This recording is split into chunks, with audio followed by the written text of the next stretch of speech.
You're listening to Environmentally Speaking, a weekly podcast diving into legal matters surrounding the environment, public utilities, energy, zoning, and permitting laws in Rhode Island and the surrounding areas, with your host, Marisa Desautel. Hello, everybody, and welcome to this week's episode of Environmentally Speaking. My name is Clarice, and we're doing things a little differently. This week is going to be a solo episode. Unfortunately, my lovely co-host Marisa is not joining me this week. Beloved dog Leonard is no longer with us, so she's taking some time away to grieve and to remember Leonard. So I thought I would take this opportunity to bring you guys a special update episode. In the 72 episodes, thank you guys all for listening, 72 episodes of our podcast.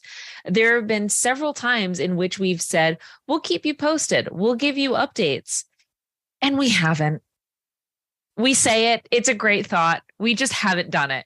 So I thought I would take this opportunity to go back, go through our catalog of past episodes and give you those updates. So this week is going to be a little different. It's just me sort of going back, checking in and seeing if there are updates. So it's going to be a quickie. In episode 20, let's dive right in. In episode 20, we talked about the Seekonk River oil spill. This was way back in December of 2021. Specifically, it was an oil spill related to contaminated soil from the Pawtucket Brownfield project. Unfortunately, we don't have any new updates. The Pawtucket Brownfield project is still happening. Cleanup is still occurring. I did read that, like I said, the cleanup is still active. It's still in process. As you know, folks probably aren't going to be surprised. Cleanup projects are expensive and it is chugging along very slowly. But I wasn't able to find any new information specifically about how the oil spill and Seekonk River specifically, how that cleanup effort is going. So we know the Pawtucket Brownfield project cleanup is still happening. The effects of the Seekonk River, unknown. So nothing new. We're off to a good start there. In episode 26, we talked about the Providence River crane.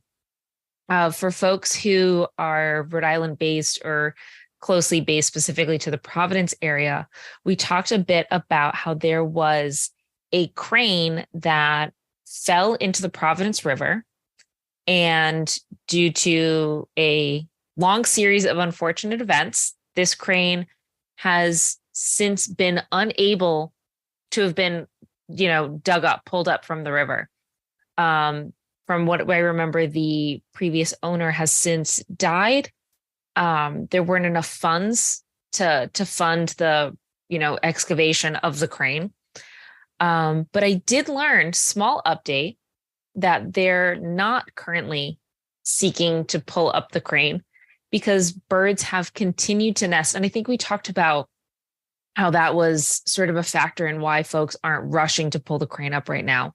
But endangered or sort of at-risk bird species in Rhode Island have decided to make this crane their home.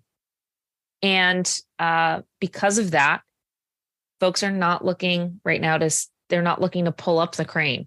So that's staying in place. I guess they're turning this sort of bit of trash into a new home. It's been rehomed and repurposed.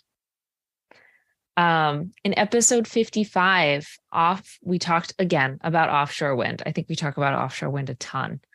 This episode was in October of 22. Specifically, we had talked about projects close to Aquidneck Island. There's been a bit of development, and of course, I'll link all of our sources that I used in our show notes. An additional environmental group has sort of joined the debate, I don't want to say argument, but has certainly posted quite a bit of argument and made their opinions known, that they're opposing the offshore wind project near Aquidneck Island, the group called Green Oceans. I've never heard of this group before, but they've stepped in and filed some objections to the project and are sort of petitioning to be involved in the process as an interested party. I wish Marisa was here to chime in and talk about if she's ever heard of this project before, or the effects of an interested party in this space. But that's something to look out for. In the specific article that I'm looking at from ecori.org, it sounds like folks are unhappy about Green Oceans joining in, or at least some folks are, because they're, I guess, sort of a bit of a louder group, not always the most, from what I see in this article, again, not knowing anything about Green Oceans, they may or may not be rocking the boat a little bit about this. But another group has stepped in to oppose Revolution Wind's projects, and we'll see how that goes. So again, in the theme of this episode, maybe there will be another update coming. In episode 60, we talked about the Navajo water rights. This was back in November of 2022. We ended that episode by saying that we wonder if the Supreme Court would accept this case. As you folks may or may not remember, the Supreme Court decides to hear about 1% of the cases that go in front of it, asking to be heard. And they did decide to hear the case. So the Supreme Court, as of today, I'm recording this on March 21st. So the Supreme Court has heard this case, or has begun hearing this case as of yesterday, March 20th. So they're going to hear sort of the beginning phases of the argument. As we remember, the Navajo nations are filing a motion regarding their claims to adequate water rights and access. This is a group of people who have, for a very long time, not been able to have access to clean water and just sufficient drinking water, cleaning water, that basic right to water. So hopefully we'll get some updates on that soon, as it's been heard yesterday. So that's an exciting, very, very recent update. In episode 67, we talked about Route 79, very recent. We just talked about this case on January of 2023. Since that time, Route 79 is closed, totally closed. Devolve Street has started to expand a little bit to allow for it. We talked about this case we talked about this route closure specifically because while the primary focus of closure wasn't to allow for more green space or to be more eco-friendly, I wanted to talk about it because the developers had specifically put in, I think they had used eco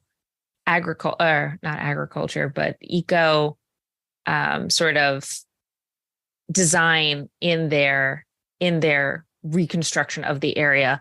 They talked about designating specific green spaces and trying to preserve some of that space. So I thought that was an interesting discussion. But yeah, Route 79 is totally closed. I tried to use that space late last week and it's closed. So if you're traveling through Fall River and that was your intended route, it is no more. The detour routes are actually pretty easy to use, so you shouldn't have any troubles. Even more recent, on February 2nd, 2023, we talked about conflicts with aquaculture. We talked about how a South Kingstown aquaculture farm was seeking to expand. I did check to see if anything's changed within the last month, and so far, no new news. Lastly, the update I didn't expect to give. The update I almost don't want to give, but the update I'm kind of happy I'm giving alone and not with Marisa. I'm a little surprised. In episode 18, December 9th, 2021, I'm almost covering my face so you folks can't see me. I made a joke about how scientists were doing research on bringing back the woolly mammoth. And guys, they still are. Apparently, scientists are still working on this. Oh goodness. I read a couple of articles. I have never claimed to be a scientist. I will never make that claim unless that's my Halloween costume. Scientists are saying, at least in one article, that the woolly mammoth is scheduled to make a return by 2027, says Colossal, the biotech company based out of Dallas. The company has secured an additional $60 million in funding. They're using CRISPR DNA technology to make this happen. I am floored. I am shocked. I am concerned. I am full of doubts. And all I would like to end that on is that quote from Jurassic Park. Scientists spent so long thinking of whether or not they could. They never stopped to think of whether or not they should. Don't know if I want to see that in my lifetime. Hilarious and concerning all at once. So guys, that's your little mini episode, your kind of catch up and your update. I hope you enjoyed it. If you have any questions, comments, updates that I missed, things that you want to talk about, let me know. If there's any micro episode that you want me to cover while Marisa's taking some time away, let me know. Reach out to us at help@DesautelESQ.com. Also, hit us up on the socials. We are at Desautel Law on Instagram, Facebook, Twitter, and Instagram. These videos will be on YouTube. Today, it is just my face.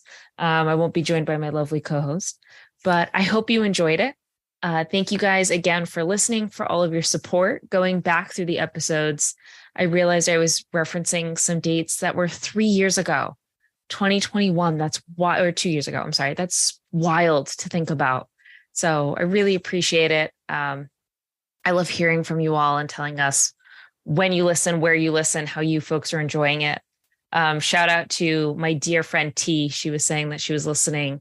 She likes to listen while she cleans the house on the weekends. And the Boomers and Sparkers episode was a real bummer. So sorry and thank you for your continued support to T and to everybody. Have a good one, guys. Thank you for listening to this episode of Environmentally Speaking. If you're in need of an environmental attorney, we are here to help. Call us at 401-477-0023 or visit our website at www.desautelaw.com.